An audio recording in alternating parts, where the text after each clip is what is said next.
Hey everyone, tonight we begin with mud that drowns faster than water, helmets that float after their owners, and a regiment that vanishes in less than 2 hours.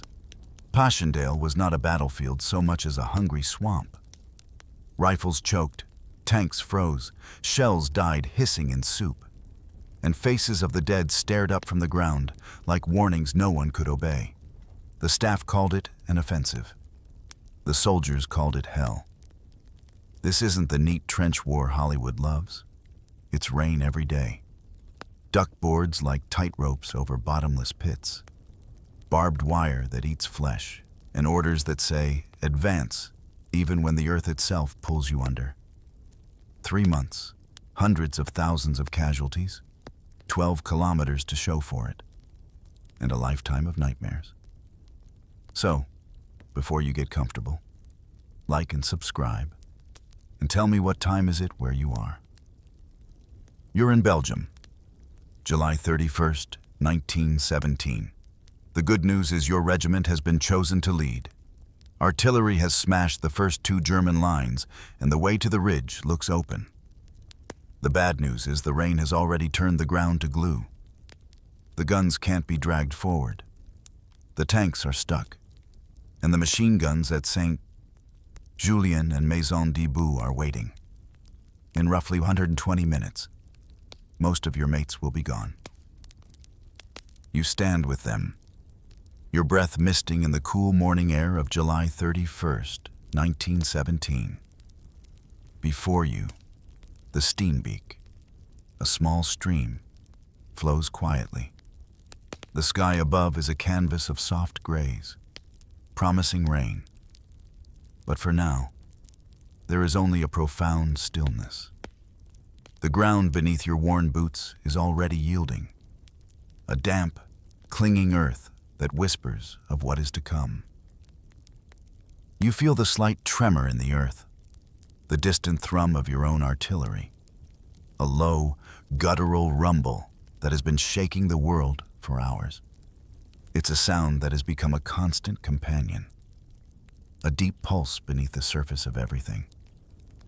As you begin to cross the Steenbeek, the water is cold against your skin, shallow enough to wade. Yet its muddy bed pulls at your steps. The air around you, though heavy with the scent of damp earth and distant cordite, holds a fragile peace. You move with your comrades, a quiet procession, each man a shadow against the emerging light. The first rays of dawn are just beginning to touch the distant ruins, illuminating the shattered stumps of trees and the skeletal remains of what were once homes. Your gaze drifts across the landscape, searching for any sign of movement, any flicker of an enemy presence. For a few heartbeats, the world feels almost empty, almost quiet. Then, the calm shatters. It begins not with a roar, but with a sudden, searing hiss from the ruins of St. Julien, and then, almost simultaneously, from Maison Debout, the harsh, guttural chatter of machine guns tears through the air. You hear the sharp, quick thud as officers, mere feet from you, fall.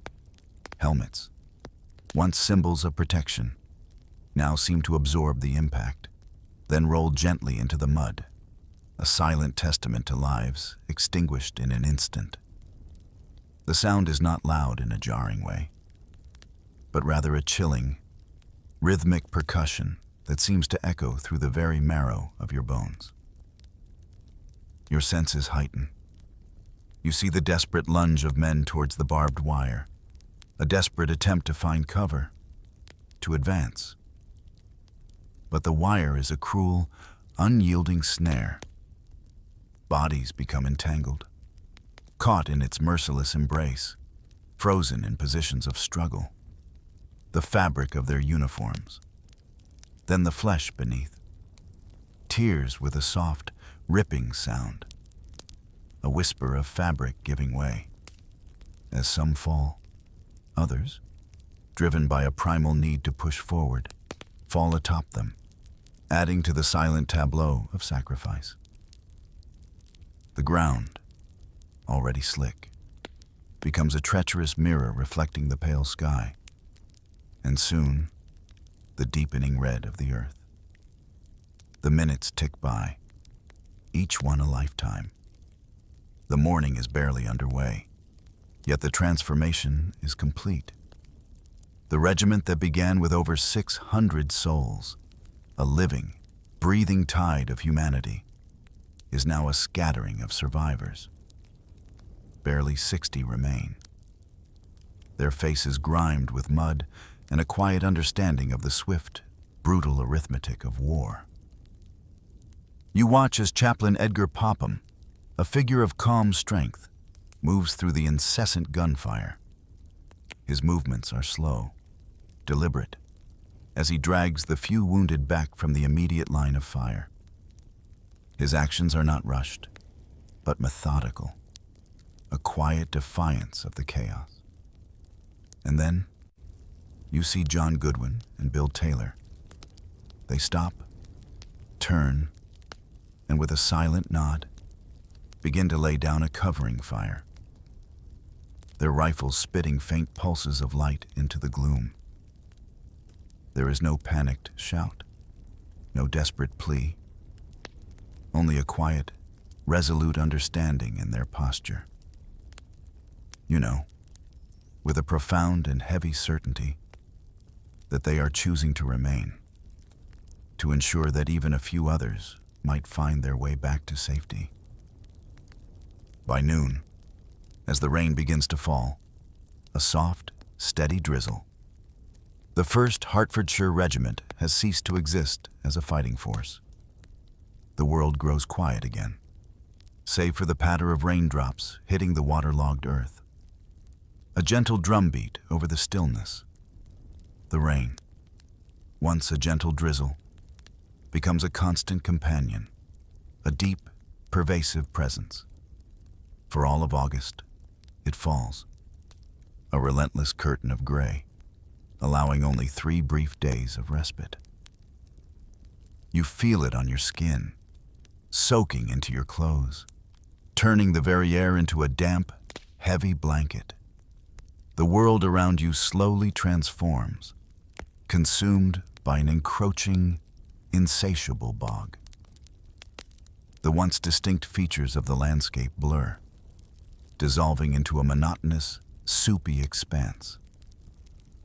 The sound of the rain is omnipresent, a soft, rhythmic patter that lulls you into a strange, melancholic peace.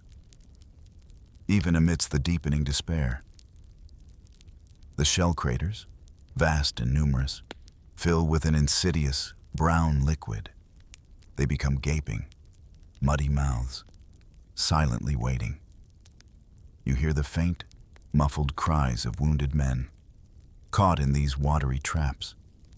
Their voices, once sharp with pain, become softer, more distant, as they slowly, inexorably, sink beneath the surface.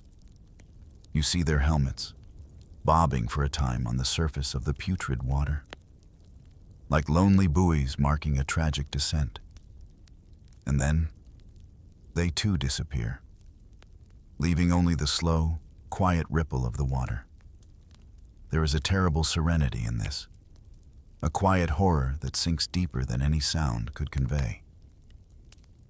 The very ground itself seems to breathe, to shift, to possess a terrible, living hunger. Horses, their powerful frames usually so capable, become helpless. You watch as they try to pull the heavy artillery pieces through the viscous muck, their muscles straining, their breath coming in ragged gasps. Then they collapse, their legs giving way beneath them. They thrash for a time, a desperate, churning struggle, their eyes wide with a quiet terror.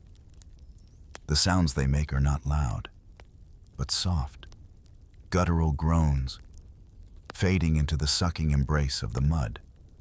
Slowly, agonizingly, their massive bodies are swallowed whole, leaving behind only a disturbed patch of churned earth and a profound silence.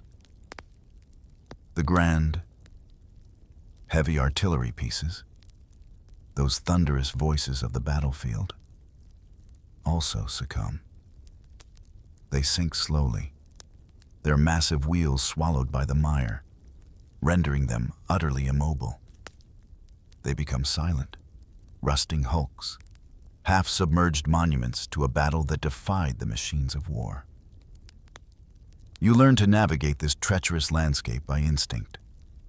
Each step a careful calculation. The duckboards, long wooden planks laid across the worst of the mud, become your lifeline. You walk them like tightropes, your senses alert to the slightest shift. A single misstep, a moment of distraction, and the world beneath you opens up. You see it happen. A quiet, almost graceful disappearance. A soldier, perhaps reaching for something, perhaps simply losing his balance, slides off the narrow boards. There is no dramatic splash, no frantic struggle.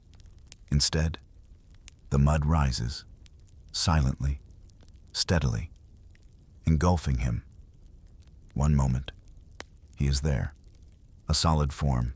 The next, he is gone, leaving only a lingering impression on the soupy surface. He is never recovered. His final resting place, a nameless, shifting grave. The sheer quiet finality of it is chilling. Later, you might hear the story of Sir Launcelot Kiggle, the British Chief of Staff, visiting this very ground. The sight of it, the absolute desolation, the endless, liquid expanse of despair, brought him to tears.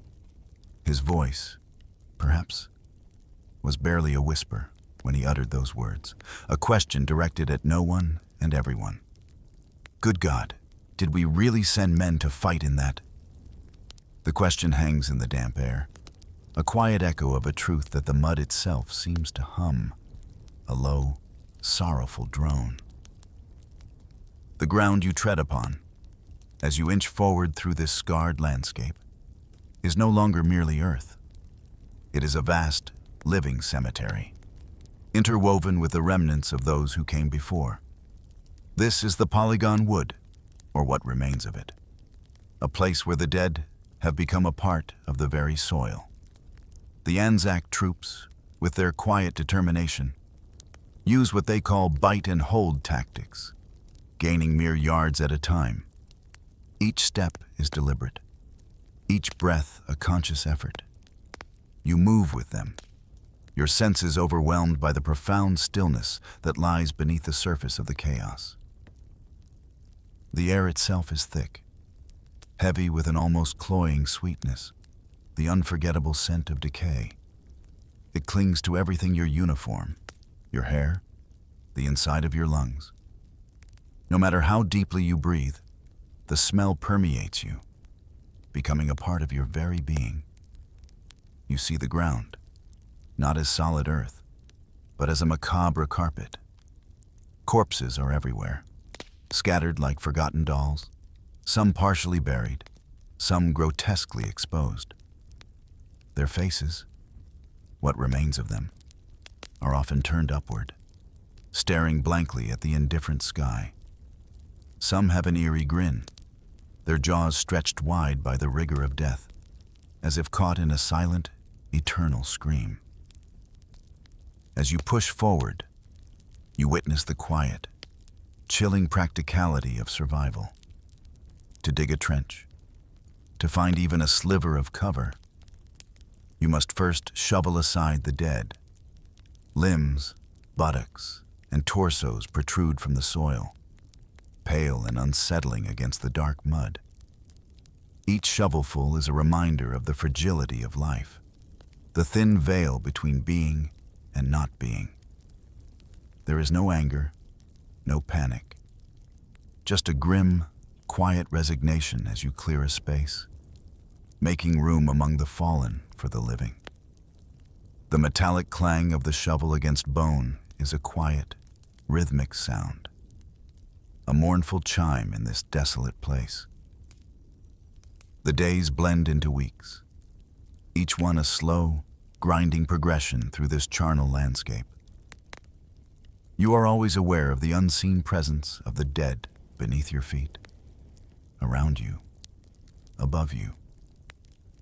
Their silence is more profound than any sound, a heavy blanket that smothers hope and fills the air with an inescapable sense of tragedy. The horror is not in the sudden explosion, but in this slow, pervasive intimacy with death.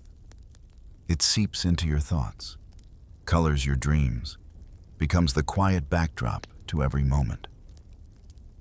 You recall the day, October 12th, a day like many others, yet etched deeper into the collective memory. New Zealand, in a single, agonizing push, lost 843 of its sons. The ground gained was negligible, the cost immense.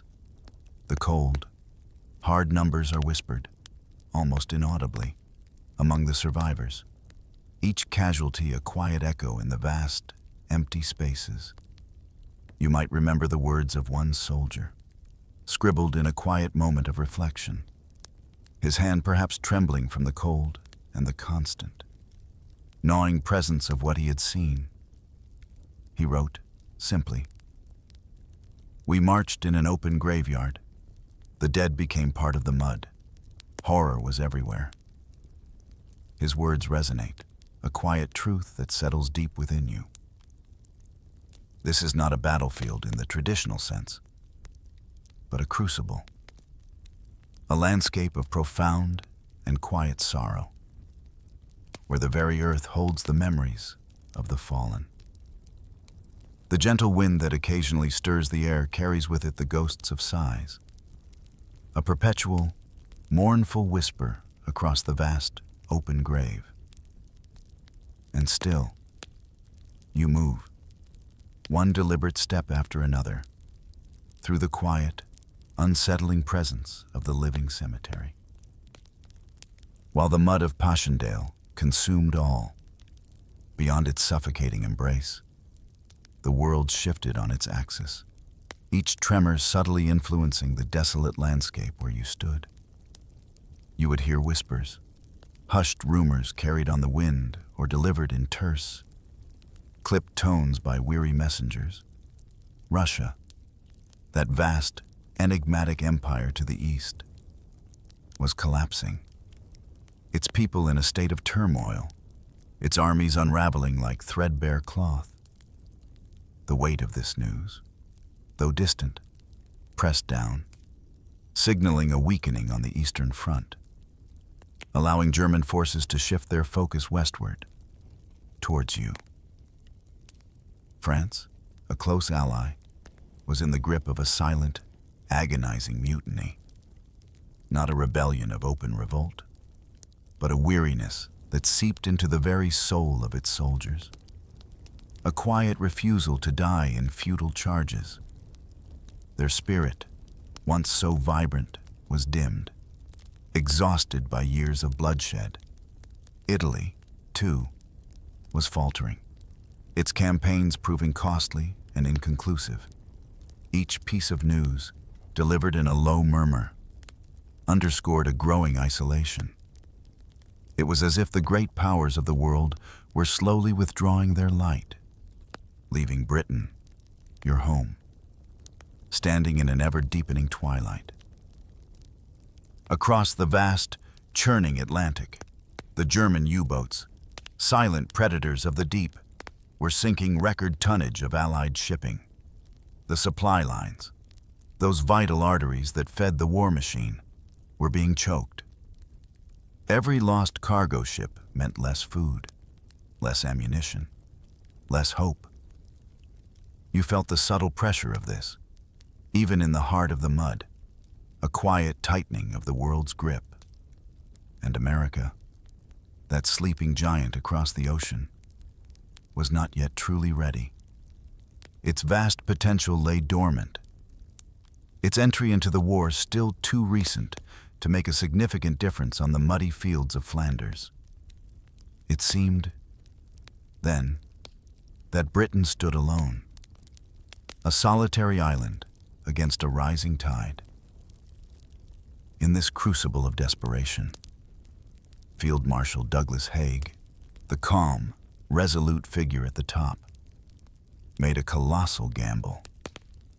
His eyes were set on Ypres, on this very landscape, believing that seizing the high ground here and pushing relentlessly to the North Sea could break the German lines, relieve the pressure, and perhaps, just perhaps, turn the tide of this endless conflict.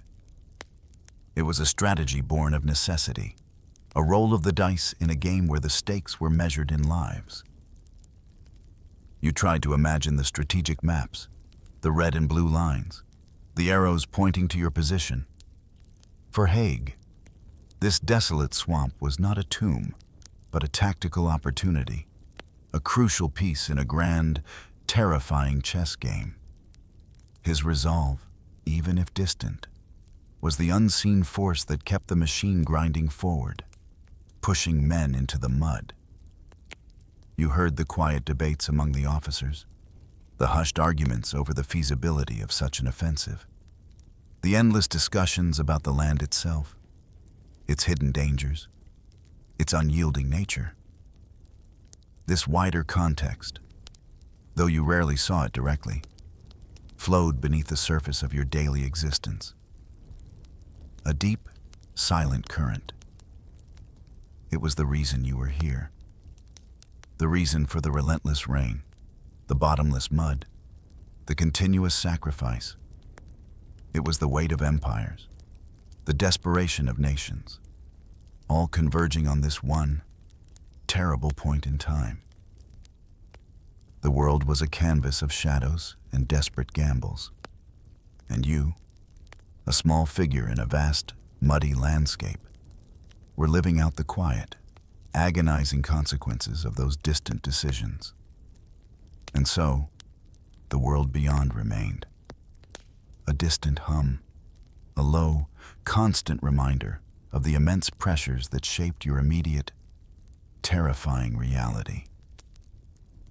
Before the deep, sucking mud of Passchendaele became your daily reality, there was a different kind of thunder, a subterranean symphony that promised a quicker, perhaps cleaner, victory. You might have heard the whispers, the low hum of anticipation, of something immense brewing beneath the earth itself. British miners, quiet figures moving with an almost artistic dedication, had been at work for months. They had dug, patiently and painstakingly, a network of tunnels stretching for over 5 miles, weaving intricate paths beneath the German lines at Messines Ridge. You could almost feel their presence, a silent army toiling in the dark, preparing a devastating surprise. Within these vast, hidden passages, they placed an astonishing amount of power, over 1 million pounds of high explosives. Each pound represented careful planning, immense effort, and a profound, quiet hope that this would be different. The air above ground remained deceptively calm, a gentle breeze perhaps rustling through the shattered trees. But beneath it all, the earth was pregnant with an unimaginable force, waiting for its moment to be born in fire and dust. The tension was palpable, a quiet thrum beneath your boots, vibrating through the ground. Then came the day, June 7th. A morning that began like any other, but quickly transformed into something biblical. At precisely 3:10 a.m., 19 of those mines detonated simultaneously. The sound was not merely loud. It was an event that defied description. The earth itself roared, a primal, guttural scream that seemed to tear the very fabric of reality. You felt it before you heard it, a colossal shudder that rattled your teeth and vibrated through your bones. The ground beneath you heaved, then dropped, a violent, instantaneous tremor. Then came the sound. It was heard not just across the battlefields of Flanders, but across the English Channel, as far away as London, over 100 miles distant. It was a sound that made the air itself crackle. A deep, resonant boom that transcended noise, becoming an experience of pure, unadulterated power. Geysers of earth, rock, and human remains shot thousands of feet into the sky, towering columns of destruction against the nascent dawn. The sight was terrifyingly beautiful, a terrible, fleeting masterpiece of human ingenuity and destruction. In those few cataclysmic seconds, an estimated 10,000 German soldiers, perhaps caught unaware in their dugouts, simply vanished. They were not merely killed, they were unmade, obliterated into dust and memory. The sheer, instantaneous nature of their disappearance was a chilling testament to the power unleashed. For many, this was a moment of profound exultation. You might have heard an artilleryman, his face smudged with powder, his voice hoarse with a mixture of awe and grim satisfaction, whisper, "Revenge for 1914 with a vengeance." It was a collective sigh of relief, a release of years of pent-up frustration and sorrow. This spectacular beginning, this earthquake of man-made fury, created an illusion of victory, a shimmering mirage of what was to come. It suggested that perhaps, just perhaps, the war could be won through sheer, overwhelming force, through a single, devastating blow.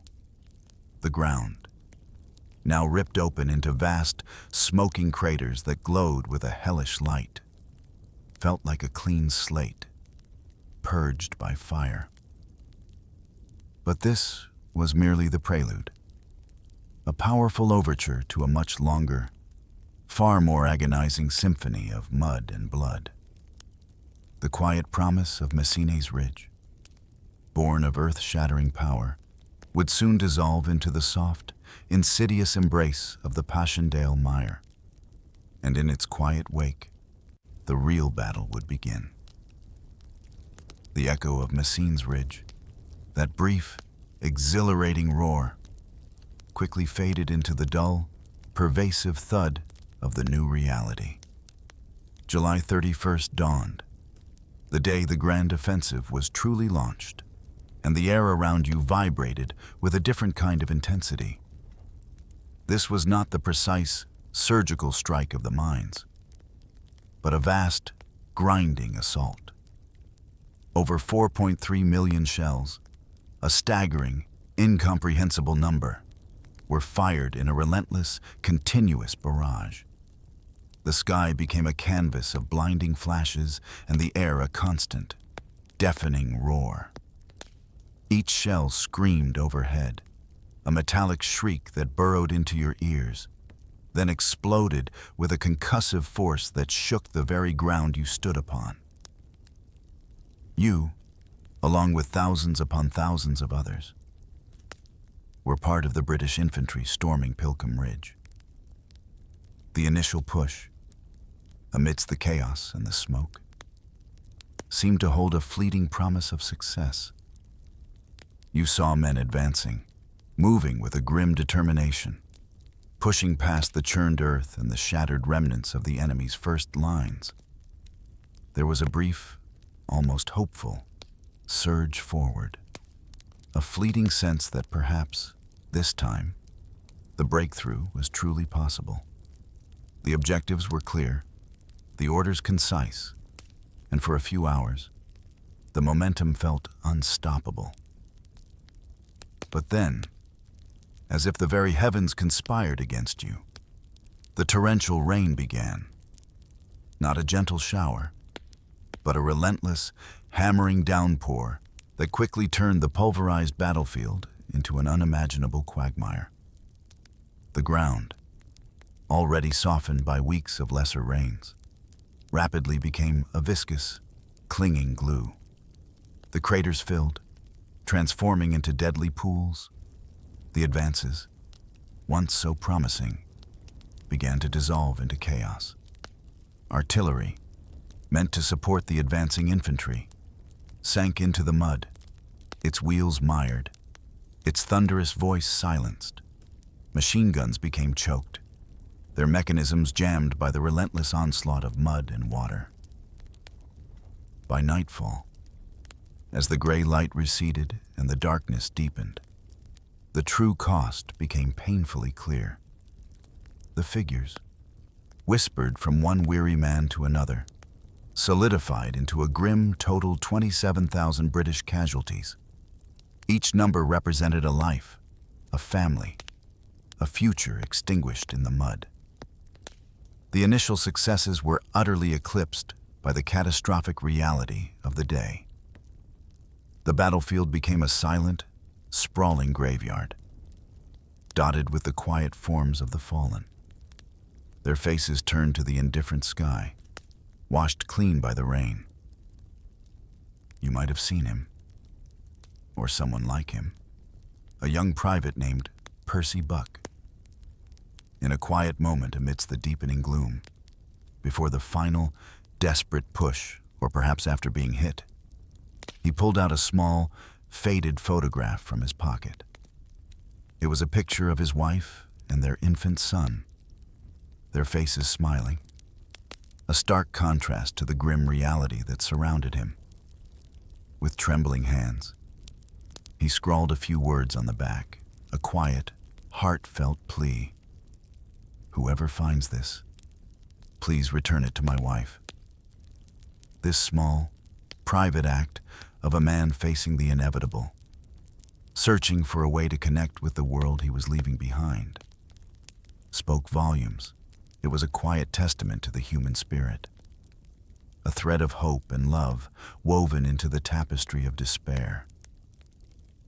As the rain continued its mournful drumming, washing over the wounded and the dead, the promise of the morning had completely dissolved. The doomed opening day had sealed the fate of thousands, turning a grand offensive into a slow, agonizing crawl through the unyielding, drowning earth. And the quiet, soft pitter-patter of the rain seemed to echo Percy's final, silent wish. As August bled into September, the battlefield settled into a new, grim rhythm. The initial, disastrous thrust of July 31st had brought a change in command, a quiet shift in strategy. General Sir Herbert Plumer, a steady, methodical leader, replaced the more aggressive General Sir Hubert Gough. With this change came a tactical adaptation known as bite and hold. The grand Varkans, sweeping advances were abandoned, replaced by a slow, agonizing grind. You moved with them, understanding that each advance, no matter how small, was bought at an unbearable cost. This new approach meant inching forward, taking small, defined objectives, consolidating gains, and then holding against counterattacks before slowly, deliberately, moving forward again.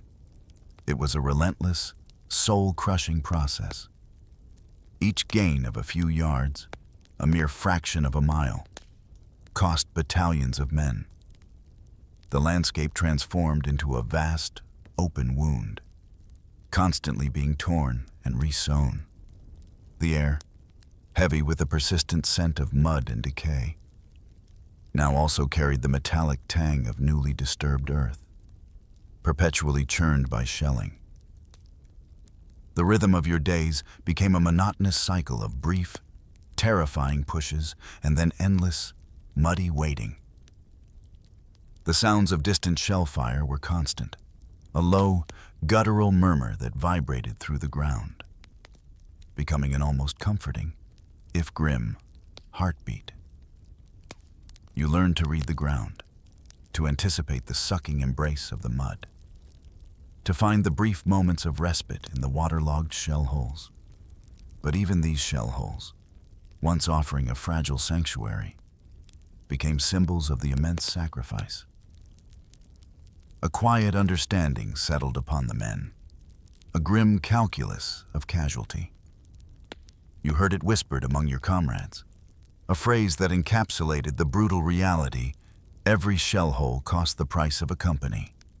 Each depression in the earth, each gaping maw torn from the landscape, represented the lives of hundreds.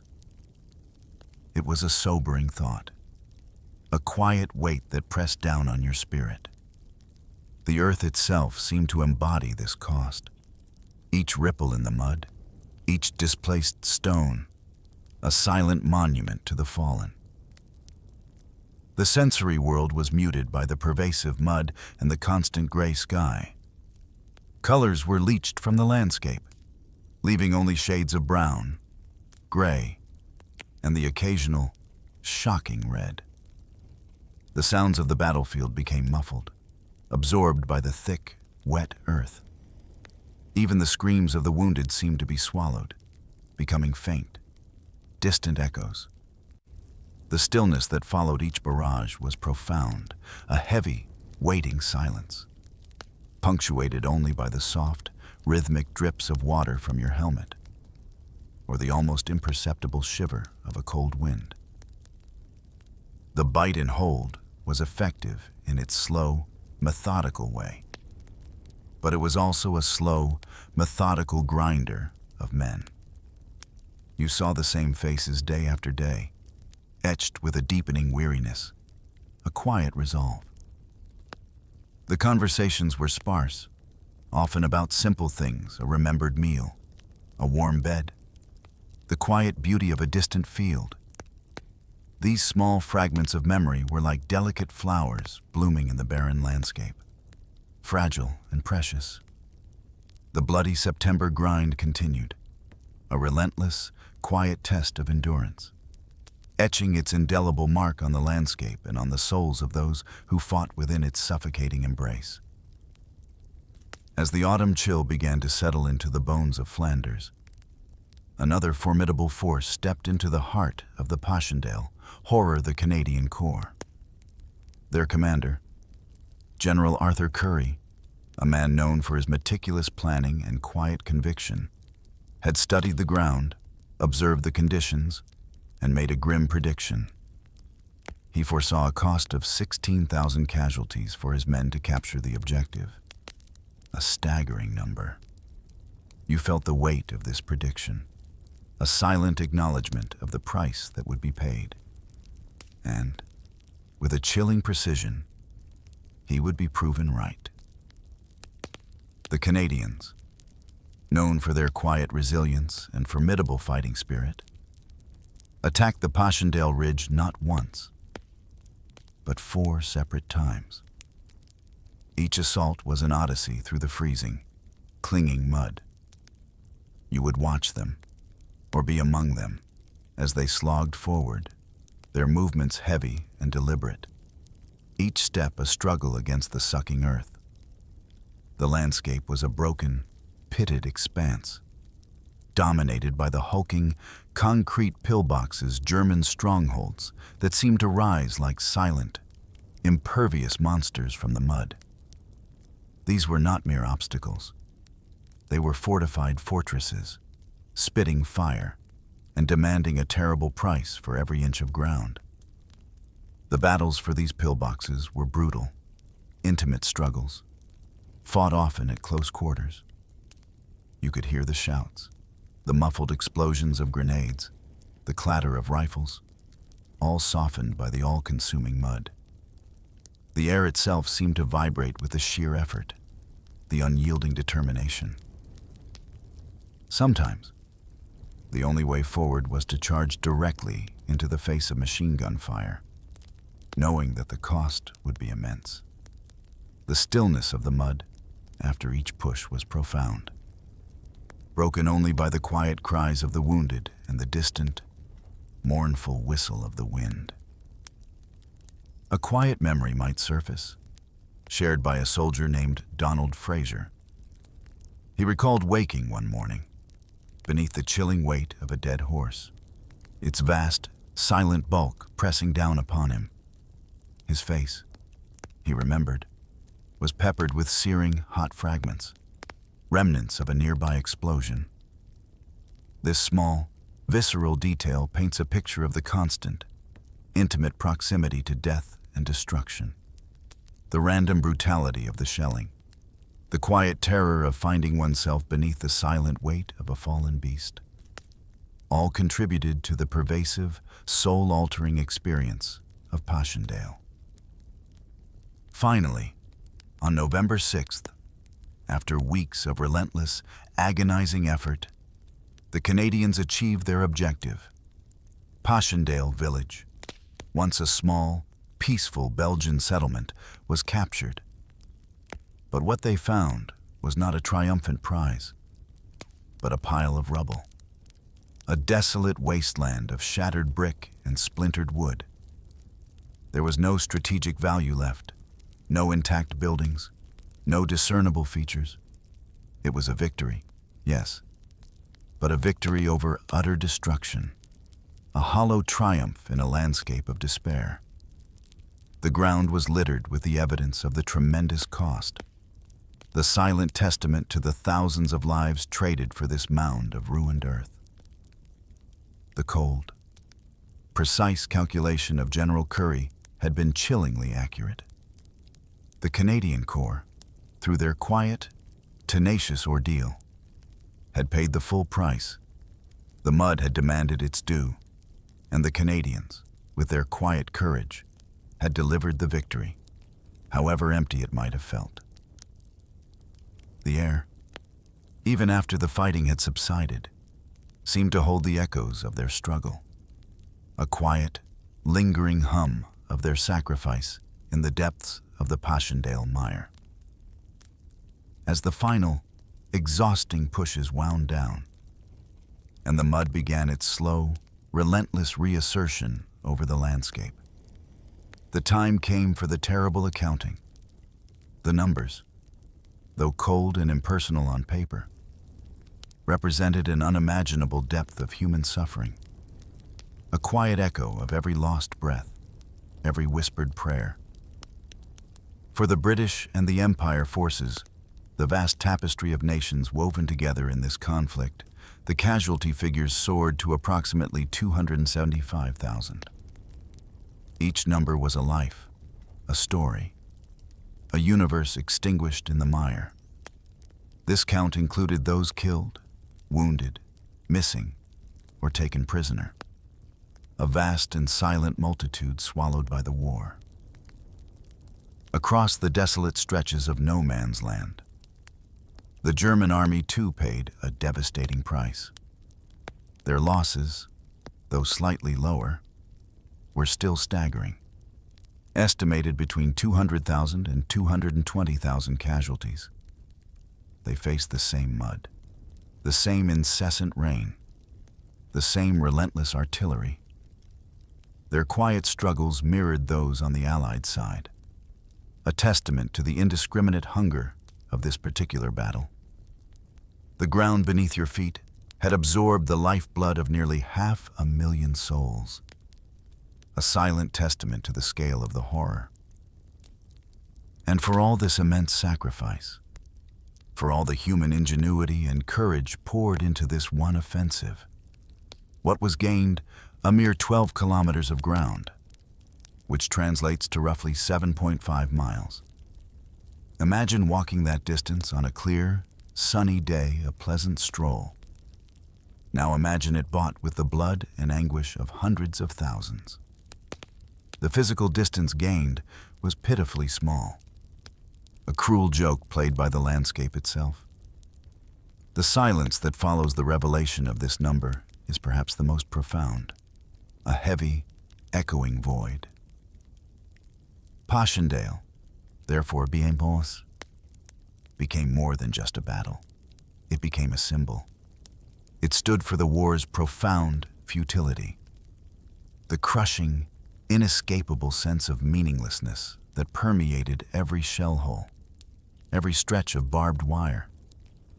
It was a quiet, stark reminder that sometimes, even the greatest efforts, the most profound sacrifices, could yield so little. The mud, the omnipresent mud, became the ultimate metaphor, swallowing everything, yielding nothing. You might stand in the stillness of the aftermath, long after the immediate fury has subsided, and feel the weight of these numbers. They are not just statistics. They are the quiet, collective sigh of a generation. A whispered testament to a conflict that consumed its youth with an insatiable appetite. The landscape, even in its quiet desolation, hums with the memory of this futility, a low, sorrowful drone that never quite leaves you. The air, though cleared of the immediate smoke of battle, still carried the faint, lingering scent of damp earth and the ghost of cordite. The silence that now lay over the fields of Flanders was not a peaceful one, but a heavy, burdened quiet, filled with the echoes of untold suffering. Passchendaele, in its terrible accounting, became the enduring symbol of a war that seemed to lose its purpose, a relentless grinder of human life for gains that felt, in the end, utterly hollow. The silence that now rests over the fields of Passchendaele is not one of forgetfulness, but of memory. The mud, though it has long since settled, still holds the echoes of what transpired. Passchendaele, the name itself, has become synonymous with a particular kind of hell, a quiet, pervasive horror. You might find yourself drifting to the words of the poet Siegfried Sassoon, who once wrote with a chilling simplicity, "I died in hell, they called it Passchendaele." His words are not a shout, but a whisper, a gentle, sorrowful acknowledgement of the profound experience, the quiet agony that transcended mere physical pain. A century later, in 2017, the earth of that very ground, where the 1st Hertfordshire Regiment had been so tragically consumed, witnessed a different kind of gathering. A memorial was unveiled, a quiet tribute in a landscape that had once known only screams. You can imagine the air, still and hushed, as words of remembrance were spoken, not with triumph, but with solemn respect. It was a gentle act of healing, a quiet attempt to bridge the vast chasm of time and honor those who had vanished into the mire. The wind, perhaps, carried the soft murmur of names, a gentle rustle over the now green fields. And then, there is the story, a small, yet profoundly moving testament to the enduring human spirit amidst unimaginable desolation. You remember Private Percy Buck, who had scrawled a quiet plea on the back of his wife and infant son's photograph. This small, precious artifact, lost in the chaos and mud, might have remained forever buried, a silent whisper unheard. But it was found. It was discovered by a German soldier named Joseph Wilczek, a man on the opposing side, yet bound by a shared humanity. Imagine the quiet moment when Wilczek found it, perhaps while digging a new trench, or amidst the detritus of battle. He held it, a tangible link to a life, a family, a love that was not his own, yet profoundly recognizable. And after the war, in a remarkable, quiet act of grace, Joseph Wilczek honored his enemy. He returned Percy Buck's family photo to his widow.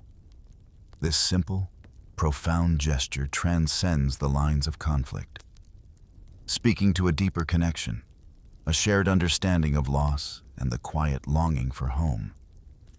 This act, small in the vast landscape of war, stands out in its quiet beauty. It is a faint, yet luminous act of humanity in a landscape otherwise remembered for its relentless mud, its rivers of blood, and its crushing sense of meaninglessness. It reminds you that even in the darkest corners of human experience, compassion and a quiet sense of duty to others can endure. The story of Passchendaele is a somber one, filled with sorrow and sacrifice. Yet it also contains these quiet sparks of light, these gentle reminders of the enduring human spirit. And so, the quiet fields of Flanders remain, forever marked by the mud and the memories. The wind still whispers through the grass, carrying the faint echoes of the past, the soft, rhythmic patter of rain that once drummed over a million dreams. It is a story told not with shouts, but with the quiet, persistent hum of the earth itself. A gentle, melancholic song that drifts through time, inviting you to remember, to listen, and to feel the quiet weight of history. As April wore on, its final days whispering through the skeletal remains of what was once the grand capital of Berlin, a profound sense of finality began to settle. The date was April 20th, 1945, a day shrouded in a grim, almost suffocating atmosphere. On this particular morning, a figure, already a shadow of his former self, made his last public appearance. It was a stark, almost surreal tableau, Adolf Hitler. His physical form, betraying the monumental strain of the conflict, emerged briefly from the subterranean world that had become his sanctuary. He appeared before a group of children, mere boys, barely out of their early childhood, dressed in the uniforms of the Hitler Youth. These were not seasoned veterans, but rather the last desperate vestiges of a collapsing regime. Their youthful faces etched with a blend of fear, confusion, and a propaganda-fueled resolve. One could imagine the chilling incongruity, the architect of so much destruction, frail and stooped, reviewing these unwitting sacrifices, the youngest, most vulnerable generation, pushed to the very brink of the abyss. The air would have been thick with the scent of dust and distant smoke, perhaps a faint metallic tang from the constant shelling, mingling with the last lingering hints of spring. It was a final, tragic portrait, painted against a backdrop of utter ruin. Berlin itself, the very heart of the crumbling empire, had been transformed into a macabre landscape of rubble and shattered dreams. Every street, every building, bore the scars of relentless bombardment, a testament to the brutal efficiency of war. The once proud avenues were now choked with debris, impassable and perilous, winding through canyons of demolished structures. The sky, when visible through the haze of perpetual smoke, would have been a bruised canvas of gray, constantly threatened by the unseen menace of incoming shells. A pervasive, heavy silence would fall in the brief lulls between explosions, a silence more unsettling than the noise itself, punctuated only by the distant cries of the wounded or the creaking groan of a collapsing wall. The city was, by this point, completely encircled, its lifeblood slowly draining away under the relentless siege of the Soviet army. The iron curtain of their advance had descended, severing all last lifelines, sealing Berlin's fate. The once bustling metropolis was now a besieged fortress, its inhabitants trapped, their hopes dwindling with each passing hour. The sounds of distant artillery fire, a low, guttural rumble that never truly ceased, served as a constant, oppressive reminder of their inevitable doom. It was a city holding its breath, waiting for the final, devastating exhale. Within this desolate urban landscape, a peculiar retreat had been ongoing for months. Adolf Hitler had already, for the past 3 months, withdrawn into the claustrophobic depths of the Führer bunker. This subterranean labyrinth, hidden deep beneath the Reich Chancellery Garden, had become his world. A self-imposed prison where the last vestiges of his power were exercised. The transition from the grand halls of power to the confined spaces beneath the earth marked not just a physical descent, but a profound symbolic one. He had left the world above, abandoning its light and air for the dim, artificial glow of the bunker, effectively sealing himself off from the reality he had wrought. The very act of burrowing deeper, away from the surface, spoke volumes of the denial and fear that now consumed the highest echelons of the regime. The atmosphere within the bunker, mirroring the dying city above, was one of overwhelming and pervasive defeat. It was not merely a military defeat, but a spiritual and psychological one that seeped into every corner, every interaction. The initial, frantic energy of wartime decision-making had long since evaporated, replaced by a suffocating sense of helplessness. Resources were scarce. The simple availability of food had become a constant, gnawing concern, a stark contrast to the once lavish provisions of the regime. The wounded, a steady stream of broken bodies and shattered minds, were brought down into the bunker, adding to the general sense of misery and crowding its already confined spaces. Their groans and pleas were muffled by the thick concrete walls, but their presence was a constant, haunting reminder of the carnage just above. And perhaps most oppressively, the constant, rhythmic thud of Soviet bombardment served as a relentless heartbeat of impending doom. A seismic pulse felt deep within the bunker's core. Each distant boom was a reminder that the enemy was drawing closer, that the walls, however thick, would eventually yield to the inevitable. The air itself seemed heavy, charged with unspoken dread and the silent acknowledgement of an ending that no one dared to articulate fully. Descending into the Führer bunker was to enter a world both meticulously constructed and profoundly unsettling. Its design spoke volumes of the regime's foresight, or perhaps its paranoia, in anticipating the final, desperate days. The structure itself was a complex, multi-level maze, burrowed deep into the earth beneath the Chancellery Gardens, a true subterranean fortress. It comprised some 30 rooms, a network of corridors and chambers designed to withstand the most ferocious assaults from above. One might imagine the heavy, reinforced steel doors groaning shut, sealing off the world outside, trapping those within. The concrete walls, many feet thick, absorbed the shock of the explosions above, dampening the sound to a muted thud, a perpetual, distant thunder. Despite its utilitarian, defensive purpose, there were attempts to inject a semblance of normalcy, or perhaps a facade of enduring grandeur. Red carpets, surprisingly plush, lined some of the corridors, a stark contrast to the raw concrete and exposed pipes. Oil paintings, perhaps looted from conquered territories or commissioned in the dying days of the Reich, adorned the walls, attempting to bring a touch of cultivated order to the chaos. These artistic adornments felt like a macabre joke, a desperate clinging to high culture amidst the encroaching barbarism. Hitler's own private quarters, along with those designated for Eva Braun, were among the more spacious and relatively furnished, offering a degree of comfort that was alien to the increasingly desperate conditions outside.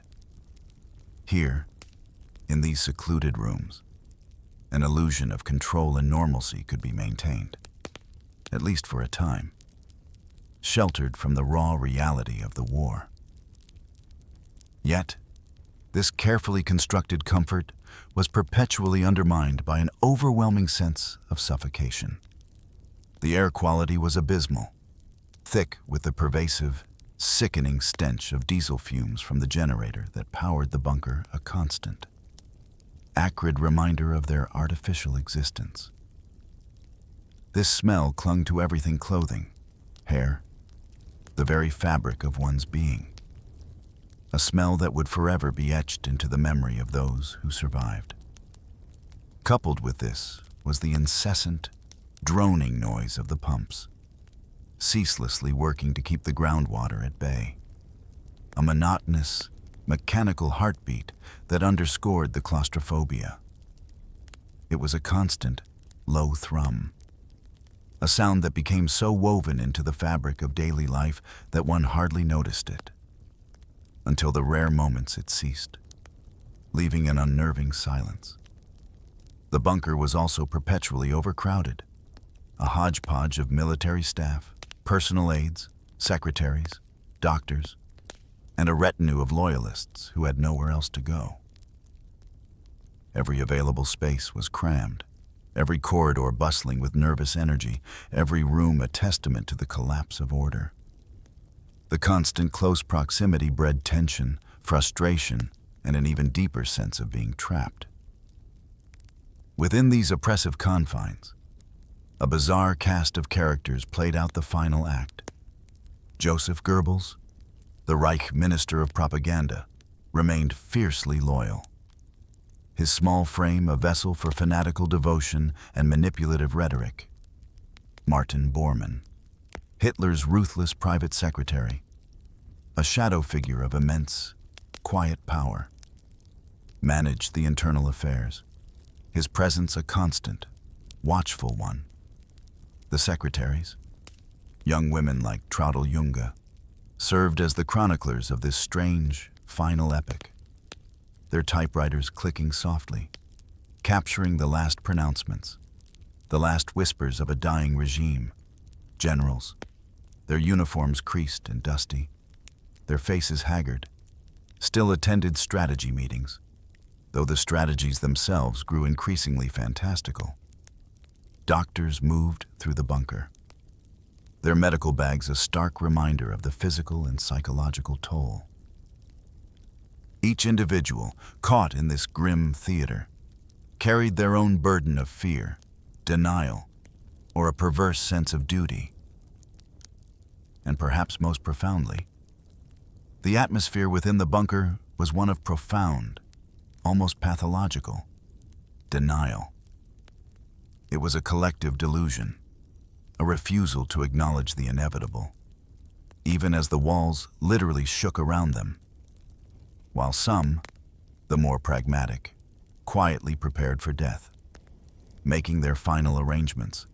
Others clung desperately to the hope of a miraculous escape, plotting impossible routes through a city already lost. For many, the weight of impending doom led to a desperate, hedonistic release. Alcohol flowed freely, offering a temporary oblivion from the crushing reality and the sounds of revelry, of drunken laughter and clinking glasses, sometimes mingled bizarrely with the distant thud of artillery. There were even reports of orgies, a grotesque dance on the precipice of annihilation, as if the final hours demanded a surrender not just to death, but to the most primal, desperate urges. It was a theater of the absurd, where the final act of a monumental tragedy unfolded with a mix of macabre festivity and profound despair, all under the flickering, artificial lights of the bunker. As the final hours of the Third Reich dwindled, the very foundations of loyalty, once considered ironclad, began to buckle under the immense pressure of impending defeat. The air in the bunker, already heavy with the stench of diesel and despair, grew thick with suspicion. The first major crack in the facade of unwavering allegiance came in the form of a telegram, delivered from Bavaria, an impossible distance from the suffocating confines of Berlin. It was sent by Hermann Göring, once a towering figure in the Nazi hierarchy. commander of the Luftwaffe and Hitler's designated successor.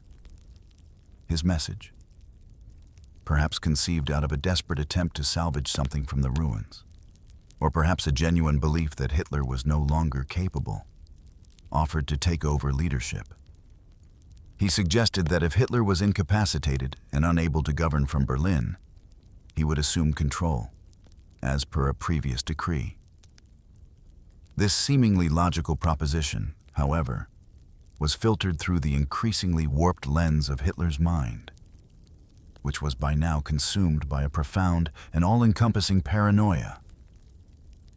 In his eyes, Göring's offer was not a practical solution, but an act of blatant treason, a direct challenge to his absolute authority, an attempt to seize power as the empire crumbled. The news sparked a furious outburst, a last echo of the fiery rage that had once captivated millions. Orders were swiftly issued. Göring was to be arrested, stripped of all his titles, and dealt with as a traitor. The very act of questioning, even in the direst of circumstances, was met with the most extreme and absolute condemnation, revealing the fragile, almost tyrannical nature of the loyalty demanded. Hard on the heels of Göring's perceived betrayal came an even more shocking revelation, one that struck at the very core of Hitler's inner circle. Heinrich Himmler, the chillingly efficient head of the SS, the very architect of the regime's genocidal machinery, had, unbeknownst to Hitler, been attempting to secure a separate peace. Through a Swedish intermediary, Count Folke Bernadotte of the Swedish Red Cross, Himmler had engaged in secret negotiations with the Western Allies. His desperate hope was to somehow preserve a remnant of the Nazi regime, perhaps even himself, by offering to surrender German forces to the West, presumably to continue the fight against the Soviets. It was a desperate, self-serving gambit, played out in the shadows, entirely antithetical to Hitler's fanatical demand for a fight to the absolute bitter end. The revelation of Himmler's audacious treachery did not come from an internal informant or a captured document. Instead, it filtered into the bunker through the very airwaves, a stark and humiliating public broadcast. The BBC, with its calm, authoritative voice, announced to the world that Himmler had made peace overtures to the West. This news, delivered by the enemy's own voice, shattered any remaining illusions of control or internal cohesion. Hitler's reaction was predictable, yet terrifying in its intensity. He was absolutely furious, his rage a volcanic eruption that shook the already fragile atmosphere of the bunker. The man who had been one of his most loyal, most feared lieutenants, was now exposed as a deceitful schemer. Demands for Himmler's immediate expulsion from all party and state positions and his execution were screamed into the echoing corridors. It was a profound moment of personal and political collapse, as the very men who had helped him build his terrible empire now turned, in their own desperate ways, to save themselves. These two seismic events, Göring's telegram and Himmler's secret negotiations, sent shockwaves through the already precarious structure of Hitler's inner circle. The concept of loyalty, once a sacred oath, now crumbled into bitter paranoia. Trust evaporated, replaced by gnawing suspicion. Who else among them was secretly plotting? Who else was preparing to abandon the sinking ship? Every whispered conversation, every closed door, every furtive glance became suspect. The once unbreakable bond between Hitler and his most trusted lieutenants had fractured beyond repair. The men who had shared his triumphs now jostled for survival, each looking over their shoulder, realizing that their own survival depended on distancing themselves from the increasingly isolated and delusional leader. The air, heavy with the scent of fear, now carried the sharper tang of betrayal. And the bunker, once a perceived sanctuary, became a cage of mutual distrust, where every soul became a potential conspirator.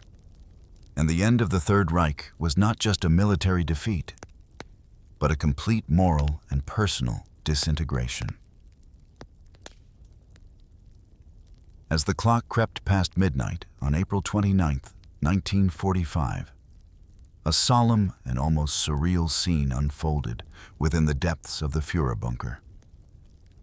While the world above reeled in the final paroxysms of war, and Soviet artillery shells continued their relentless, rhythmic thud against the earth, a different kind of ceremony was taking place. In the dim, claustrophobic quiet of his bunker chambers, Adolf Hitler, assisted by his last remaining loyal secretaries, embarked on a task of profound historical consequence, the dictation of his political and personal will. The scratching of pens on paper, the soft click of typewriters, would have been the only sounds, a stark contrast to the cacophony of destruction outside. This act was a final attempt to shape his legacy, to impose his will upon a world that was rapidly slipping from his grasp. A desperate effort to maintain control even in the face of absolute annihilation.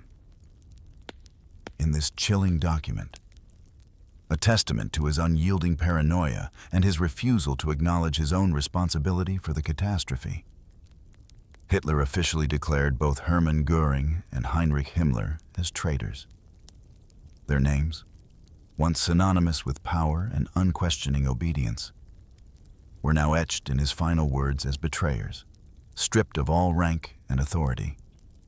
It was a definitive, if utterly futile, severing of ties, a pronouncement of anathema against those who had dared to seek an alternative path, however self-serving. He then proceeded to appoint a successor, Admiral Karl Dönitz, the Grand Admiral of the Navy.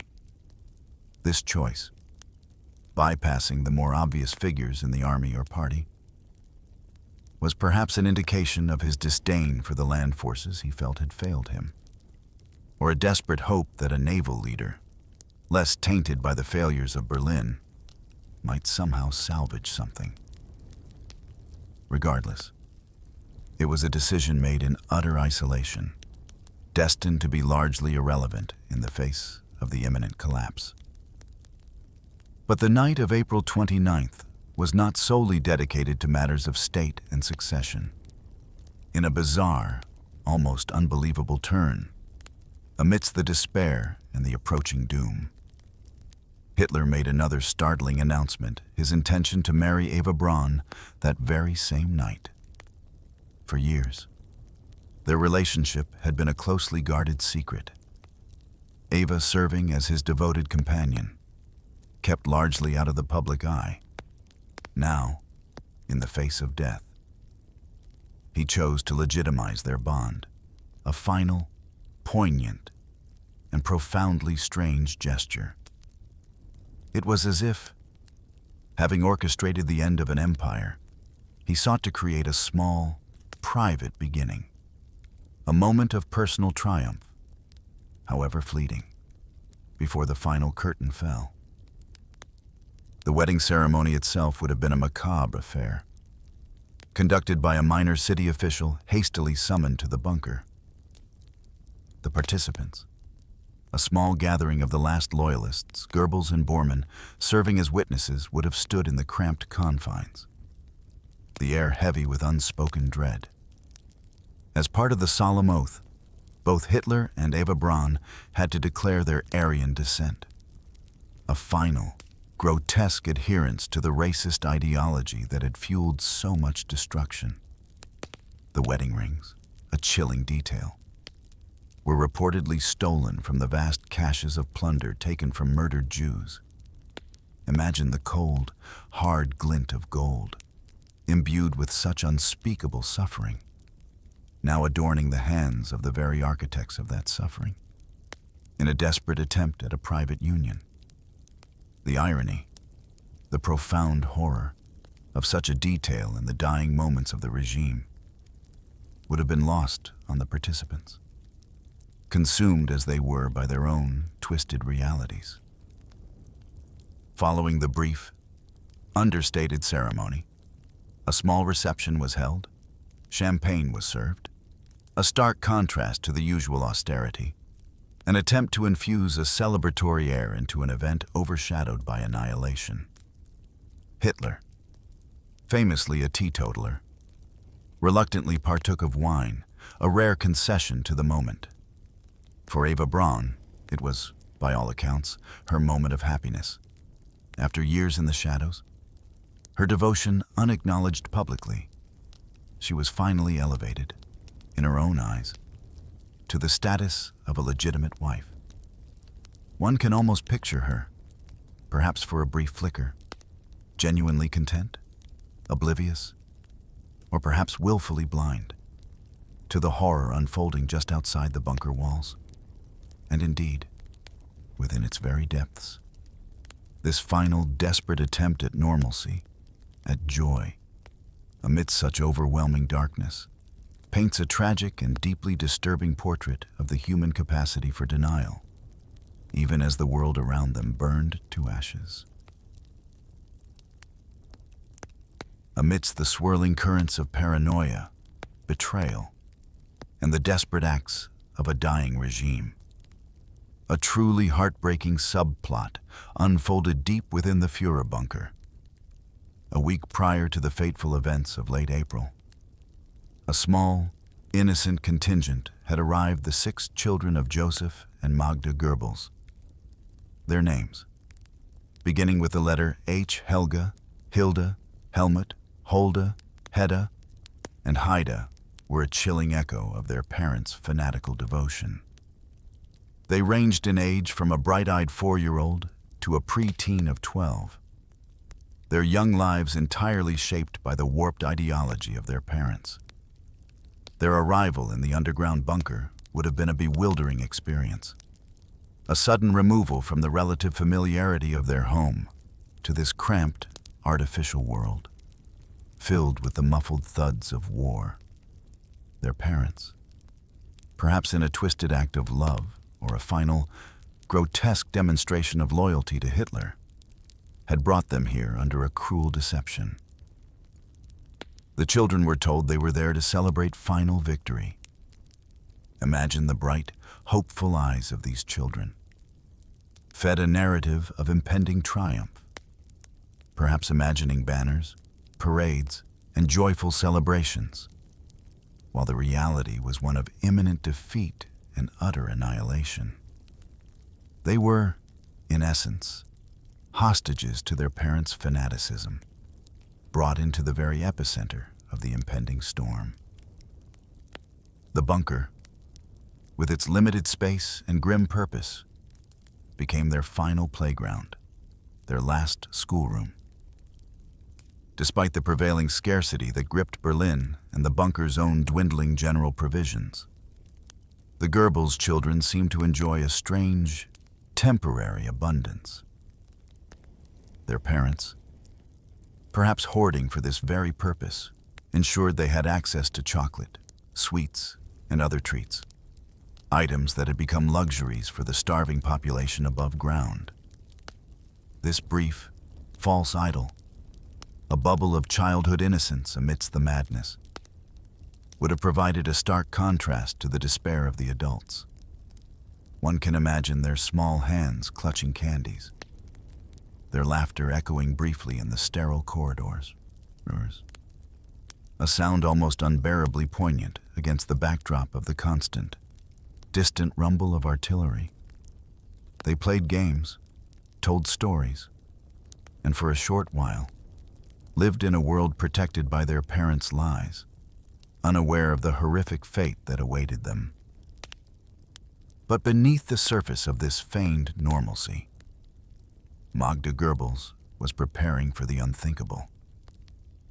In the quiet, stolen moments, she penned farewell letters, each word a chilling testament to her absolute, unshakable loyalty to Adolf Hitler and the National Socialist ideology. These letters were not filled with remorse or a mother's desperate plea for her children's survival. Instead, they were cold, resolute declarations, chillingly devoid of genuine maternal warmth, declaring her children to be too good for a world without National Socialism. This twisted logic, born of absolute indoctrination, sealed their fate. It was a terrifying inversion of parental love, where a mother's devotion to an ideology superseded the fundamental instinct to protect her offspring.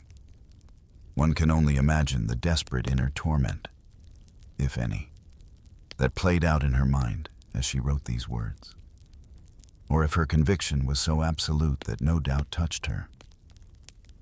Observing and interacting with these children were some of Hitler's secretaries, notably Traudl Junge. These young women, often just a few years older than the eldest Goebbels' child, found themselves in an impossible position.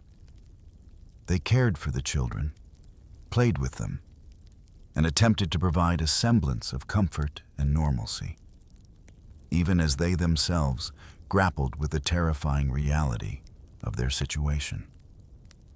Traudl Junge, in particular, would later recount her memories of the children, her memoirs becoming a crucial, if heartbreaking, testimony of those final hours. She recalled their innocence, their games, their questions, their very humanity standing in stark contrast to the monstrous decisions being made around them. The secretary's care for the children was a small, fragile beacon of human kindness in a place consumed by darkness, a poignant reminder that even in the most extreme circumstances, the instinct to nurture and protect can flicker, however briefly, against the encroaching shadow. These children, brought into the bunker to celebrate, were instead witnesses to the collapse, unwitting symbols of the ultimate sacrifice demanded by a dying, depraved ideology. As the final hours inexorably ticked away, and the relentless Soviet advance echoed ever louder against the bunker's thick concrete shell, the chilling reality of the inevitable end became undeniable.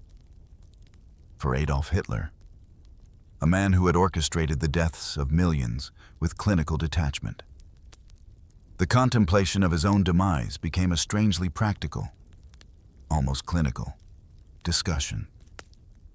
In the sterile, airless confines of his private chambers, he engaged in a macabre debate about the most effective method of suicide. The options considered were stark: a quick, decisive bullet to the head, or the swift, chemical embrace of a cyanide capsule. This cold consideration, devoid of any apparent emotional turmoil, underscored the profound disconnect between his actions and any sense of personal accountability. He was, even in his final moments, a planner, a strategist, ensuring his own exit was as controlled as his life had attempted to be. Having settled upon a preferred method, or perhaps a combination of methods, Hitler proceeded to distribute cyanide pills to his remaining loyal secretaries. This act, presented as a farewell gift, was a grotesque gesture of a leader preparing his closest followers for a shared doom. Imagine the chilling weight of that small capsule in the palm of one's hand, a tangible symbol of the end, bestowed upon them by the very man who had led them to this precipice. It was a command, subtly veiled as a kindness, ensuring that their loyalty extended even to sharing his final, desperate act.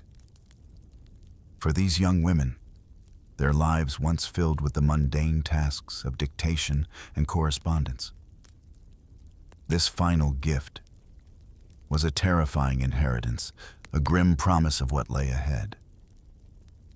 The cold pragmatism of Hitler's preparations extended even to his beloved companion, his German shepherd, Blondie. This loyal dog, a constant presence by his side, became a final, unwitting participant in his grim experiments. A cyanide pill was administered to Blondie, a test to confirm the efficacy and speed of the poison. The outcome was swift and brutal. The dog died instantly, collapsing without a sound. The immediate, undeniable proof of the poison's lethality served its purpose, confirming Hitler's chosen method. But the tragedy did not end there. Blondie's puppies, also in the bunker, were then taken outside into the shell-blasted garden of the Reich Chancellery. There, amidst the rubble and the constant threat of incoming fire, they were shot. This merciless act, extending even to the innocent offspring of his cherished pet, revealed a profound and chilling aspect of Hitler's character. If he must die, if his world must end, then everything and everyone connected to him, even the most innocent and beloved, must perish with him. It was a final, terrible act of control, a perverse desire to take his entire world with him into the abyss. This systematic preparation for death, this chilling choreography of self-destruction, spoke volumes about the man. For Hitler, the idea of an isolated death was perhaps unthinkable. His fate, he believed, was inextricably linked to the fate of his regime, and even to the lives of those closest to him, including his animals. His final actions were not just about ending his own life, but about extinguishing the last flickering embers of his immediate world. The quiet, deliberate steps taken in these moments, the discussions of suicide, the distribution of poison, the testing of cyanide on an innocent creature reveal a mind utterly consumed by a perverse sense of destiny, a refusal to allow anything to survive beyond his own. Controlled expiration. It was a profound and deeply disturbing final statement from a man who saw himself as the epicenter of a universe that, if it could not be shaped to his will, must simply cease to exist. The morning of April 30th, 1945, dawned not with a sunrise, but with the artificial glow of the bunker's electric lights. A stark and desolate beginning to what would be the final day. Adolf Hitler awoke late, his rest fragmented and unsatisfying, his physical form a mere husk of the man he once was. The strain of months spent underground, the constant stress of command in the face of inevitable defeat, and the gnawing grip of Parkinson's disease had taken their toll. His movements were slow, his hands trembled visibly, and his face, once infused with a terrifying, charismatic energy, was now a mask of exhaustion and despair, etched with the profound weariness of a man physically and mentally broken. Every breath, every movement seemed to require immense effort, each moment a painful reminder of his dwindling vitality. Outside the bunker's massive concrete walls, the world had shrunk to a terrifyingly intimate scale. The Soviet forces, relentlessly pushing through the ravaged streets of Berlin, were now only a few hundred yards away from the Chancellery, their presence a palpable, oppressive weight. The sounds of battle were no longer distant rumbles, but the immediate, jarring percussion of explosions, the rattle of machine guns, and the shouts of advancing soldiers. The very ground trembled beneath their feet, a constant, physical reminder of the encroaching enemy. Adding to this terrifying proximity, communications with the outside world had been almost entirely severed. The last remaining telephone lines were cut, the radio frequencies jammed or silent.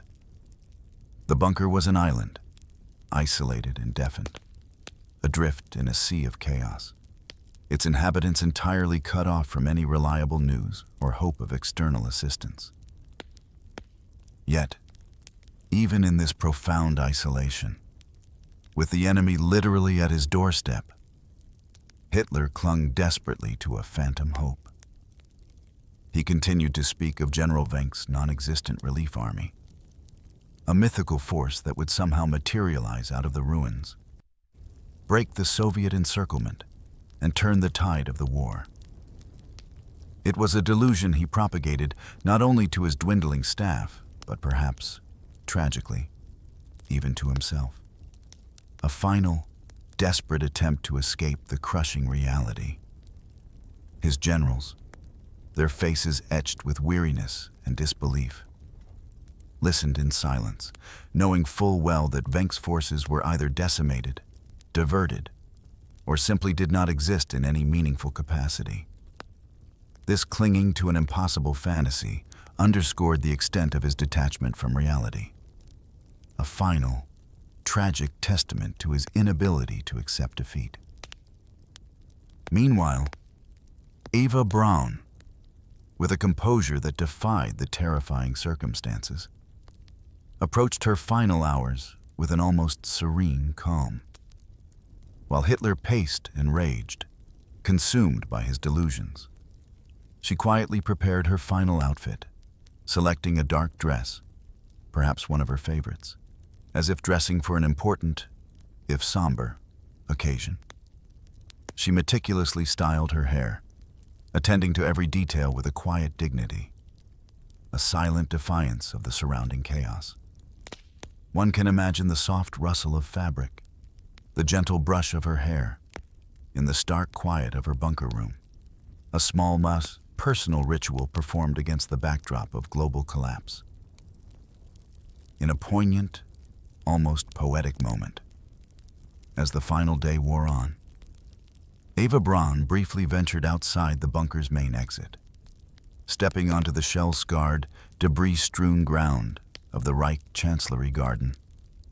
For a few precious moments, she stood under the open sky, her face uplifted, perhaps feeling the cool kiss of the spring air, or the gentle warmth of the sun, for one last time. It was a moment of profound beauty and tragedy, a final connection to the natural world before descending back into the artificial gloom that would claim her life. Hitler, perhaps drawn by the sight of her, or by some last, unconscious yearning for the light, followed her for a brief instant. But the fragile moment of connection to the outside world was brutally shattered by the sudden, heavy sound of incoming bombardment. The crashing explosions, closer and more violent than ever, drove him back, compelling him to retreat into the reinforced security of the bunker, sealing himself once more into his tomb, leaving the sunlight and the open air to Eva for those last, fleeting seconds. As the afternoon of April 30th, 1945, slowly unfurled, marked by the constant, grinding symphony of war above, a deeply unsettling calm descended upon the Führer bunker. It was time for Hitler's last meal, a tragically mundane affair in stark contrast to the historical cataclysm unfolding around him. The menu, surprisingly simple and austere, consisted of plain spaghetti and a cabbage raisin salad, a diet he favored in his later years, far removed from the lavish banquets of his earlier reign. One can imagine the quiet clinking of forks against plates, the muffled chewing, the sheer banality of this final repast. The taste of the humble meal would have mingled with the ever-present scent of diesel and damp earth. A final, unsettling combination of the domestic and the desperate. During this meal, as he had so often done in recent days, Hitler talked and talked. He spoke endlessly to his secretaries, his words a torrent that seemed to pour forth from a deep, almost desperate need to externalize his inner world. He spoke not of military strategy, which was by now utterly futile, but of art, of architecture, of his grand plans for a transformed Berlin that would now never materialize. He mused on his legacy, his conviction unshaken that he would be recognized as one of history's greatest figures, despite the overwhelming evidence to the contrary. These monologues were a final, self-serving attempt to shape his narrative, to impose his vision of himself onto the few remaining witnesses. The secretaries, silent and somber, would have listened with a mixture of weariness, apprehension, and a strange, almost hypnotic resignation, their minds perhaps already drifting to the inevitable end. The soft drone of his voice, punctuated by the distant thud of explosions, would have filled the cramped dining space, an eerie soundtrack to the final descent. After this strangely ordinary last lunch, the time for personal farewells arrived. It was a moment fraught with unspoken emotion, a quiet, somber ritual performed by those who knew the curtain was about to fall. Hitler and Eva Braun, now husband and wife for mere hours, began to say their goodbyes to the small circle of loyalists who had remained to the very end. Each handshake, each brief word, carried the weight of finality, a silent acknowledgement of the impending demise. The air would have been thick with a profound sadness, a sense of loss that transcended the political and seeped into the personal. Eva Braun, despite the enormity of the moment, maintained an astonishing composure. She was calm and steady, her demeanor betraying no visible fear or regret. Her handshakes were firm, her gaze direct, a quiet dignity in her final moments. Perhaps it was a lifetime of quiet devotion culminating in this one, ultimate act of loyalty, or simply a profound acceptance of her chosen fate. She had achieved her final dream, to die by his side, and in that, perhaps found a strange peace. The contrast with Magda Goebbels, however, was stark and heartbreaking. As she faced Hitler for the final time, the carefully constructed facade of her ideological conviction seemed to crack. She collapsed emotionally, her composure abandoning her, and in a raw, desperate outpouring of grief, she begged Hitler to escape, to save himself. One can imagine her voice, thick with tears, pleading for a future that was already beyond reach, a human cry against the overwhelming tide of fanaticism. Hitler, true to his rigid, uncompromising nature, refused. His decision had been made, his path irrevocably set, and no emotional appeal, however desperate, would sway him from his chosen end. It was a final, chilling demonstration of his absolute commitment to his perverse destiny, even as a devoted follower wept at his feet. Around 3:30 p.m., the moment arrived. With the farewells concluded, Hitler and Eva Braun retreated into his private study within the bunker. The door would have closed softly behind them, perhaps with a quiet click, sealing them off from the remaining few, leaving them to their final, intimate act. The silence that followed, within the bunker, would have been deafening, punctuated only by the distant, rhythmic thud of the Soviet artillery, drawing ever closer. The final act was now truly set to unfold. A profound, chilling silence descending upon the last moments of a tyrannical reign. Within that confined space, shielded from the few remaining loyalists and the incessant clamor of the world above, the two prepared to meet their end. It was a grim, pre-arranged choreography of self-destruction. Both consumed cyanide capsules, a poison known for its swift and brutal efficiency. For Eva Braun, the effect was immediate.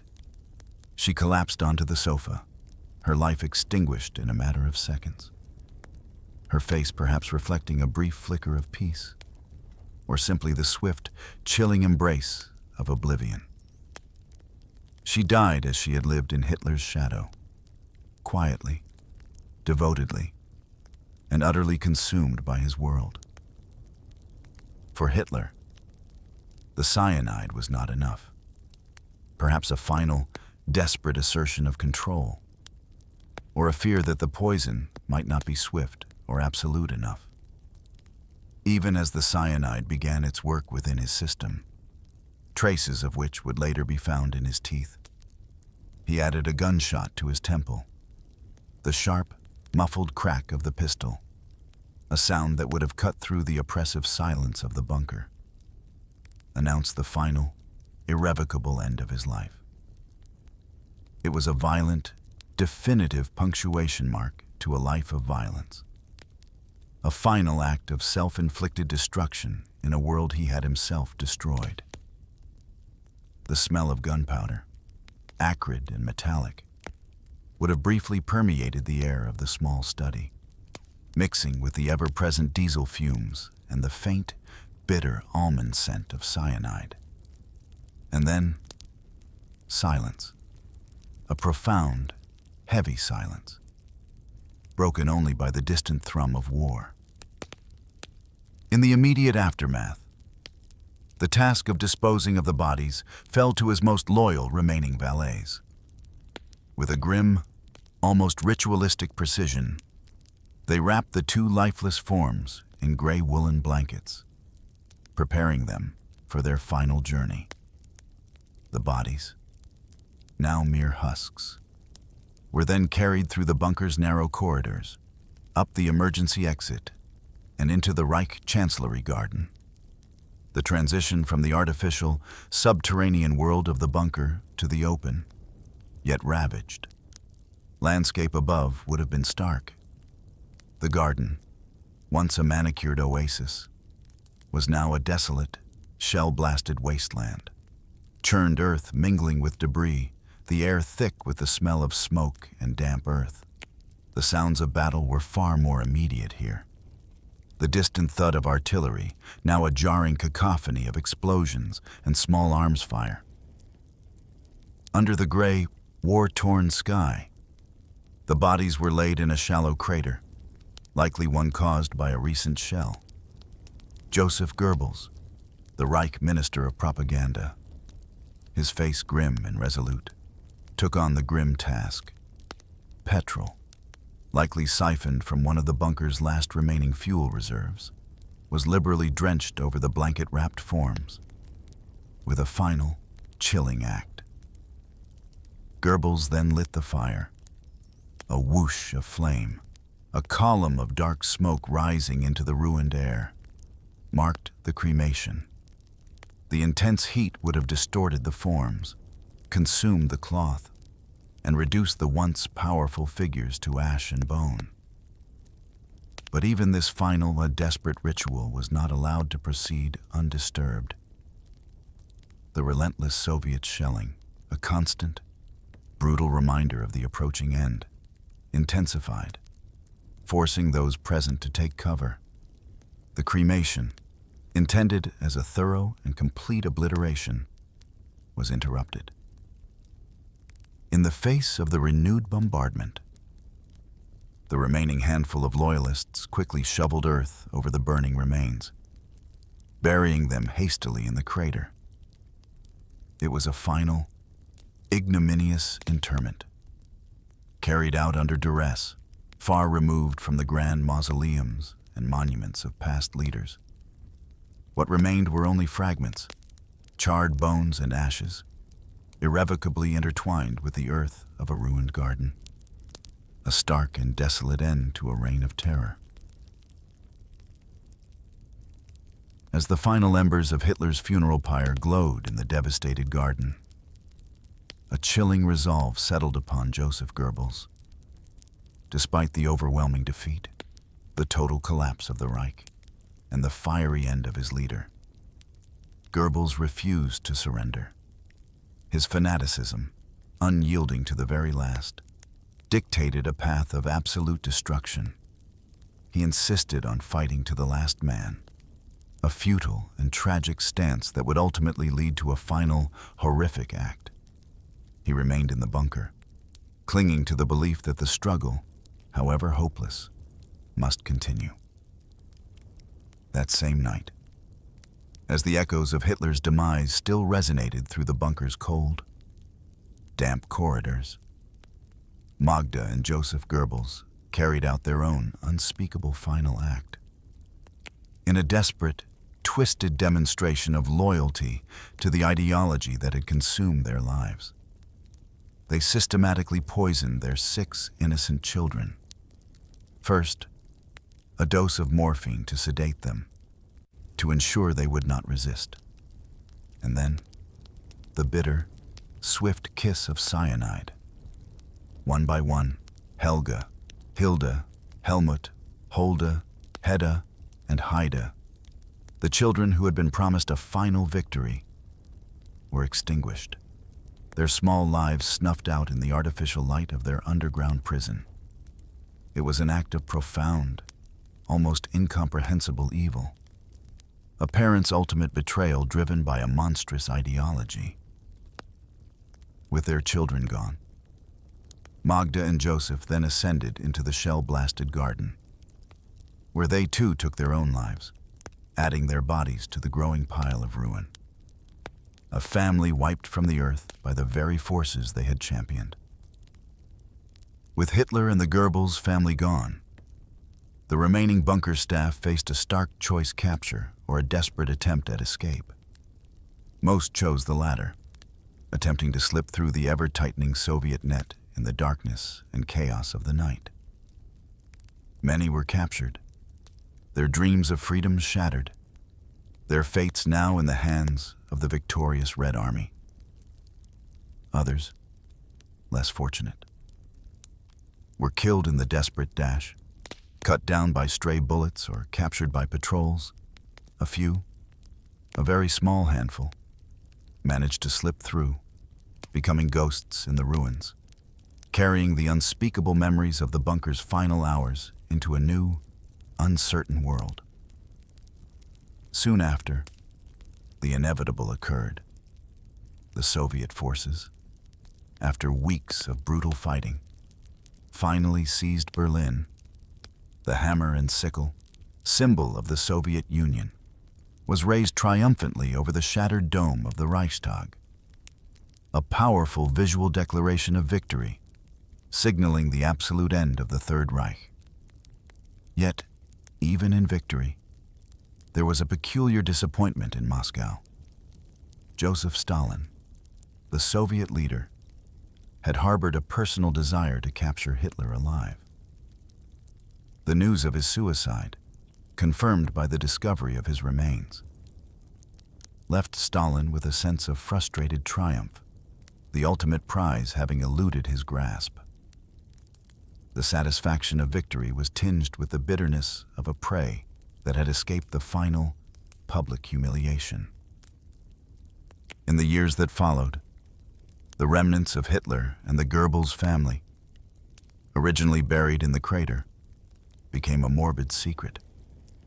Moved several times by the Soviet intelligence services to prevent the creation of any Nazi shrines, any focal points for future fanaticism. These remains were eventually and secretly destroyed by the KGB, their ashes scattered, their physical presence erased from the historical record. A deliberate act to deny them any posthumous reverence or symbolic power. Among the few who survived the horrors of the bunker was Traudl Junge, one of Hitler's young secretaries. She lived to tell her story, grappling for decades with the profound moral complexities of her unwitting complicity. Her memoirs, a quiet and reflective account of those final days, became a key testimony, offering a unique, intimate glimpse into the strange and terrifying world of the Führer bunker. Through her eyes, the humanity, the denial, the chilling banality of evil, and the ultimate, desolate end were laid bare for history. And so, the story of those last 48 hours, a somber and profound chapter in the annals of human darkness, drifts into the quiet of the night, its lessons and its echoes remaining, long after the last flames have died down, perhaps forever.